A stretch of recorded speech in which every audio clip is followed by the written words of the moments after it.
دا فلم د یو شمېر امریکایي ښځو د خوږو او ترخو قیسو مجموعه ده چې په 18مه لسیزه کې د بشري موخو لپاره افغانستان ته تللې وې. دا فلم د 11 سپټمبر نه وروسته د جیل ویکرز او جودي بریډیک لخوا جوړ شو.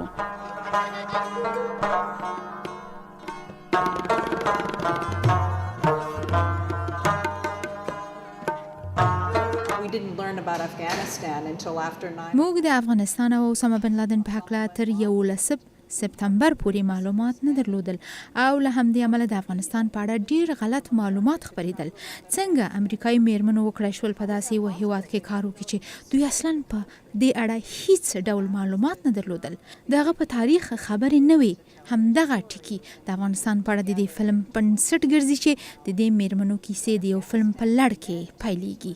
افغانستان د دې ښځو دپاره څه معنا درلوده، څومره ښه وضعیت ورسره شوی و او دغه ښځې 40 کاله وروسته نن هم ولې د هغه هیواد سره مینه لري. په کال 1909 کې نړیوال روغتیايي سازمان د چیچک د ناروغۍ له منځه وړلو ته لومړیتوب ورکړ. په هغه وخت کې د امریکایي پیغلو یوه ډله چې د پیس کور لخوا د واکسین کولو روزنه یې کړې وه په یو پردي هیواد کې چې ښځو اجازه نه درلوده د پردیو نارینه‌و لخوا واکسین شي، د ډیرو ستونزو او کړاوونو د زغملو سره د افغان واکسین کوونکو سره مل شول.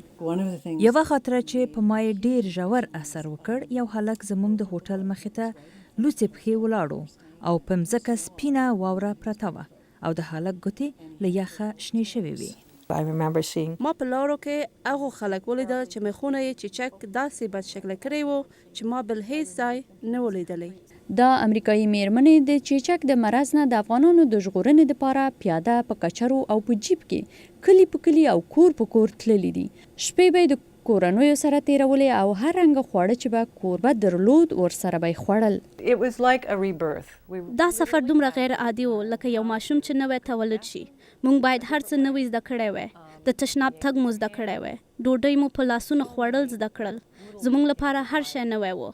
په دې فلم کې د افغانانو میلمه پالنې د خوشحالۍ او د هغه ستونزو عکسونه انځور شوي دي چې دغه میرمنې په افغانستان کې ګاللي او لیدلي دي. د دې فلم پروډیوسره جیل ویکرز تل غوښتل چې د دغو میرمنو نه ویل شوي قصې چې د بشر په تاریخ کې یو بېساری ماموریت بلل کېدی شي نوي نسل ته واوروي. دا هیواد هم لوړې او هم ژورې لري. له افغانستان څخه باید ناهیله نشو. هو، د دې هیواد حالات کړکېچن او غمجن دي، خو دا په دې معنا نه ده چې راتلونکی به هم کړکېچن وي. موږ د دې هیواد په روښانه راتلونکي یقین لرو. تر اوسه مو هیلې ژوندۍ دي.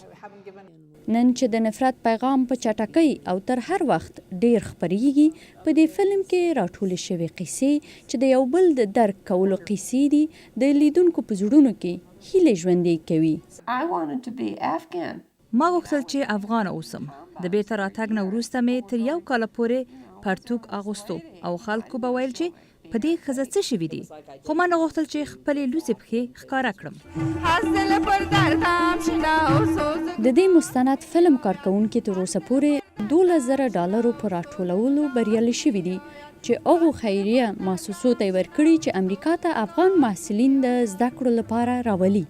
برېښنا عمر خیله د امریکا غږ آشنا تلویزیون، واشنګټن.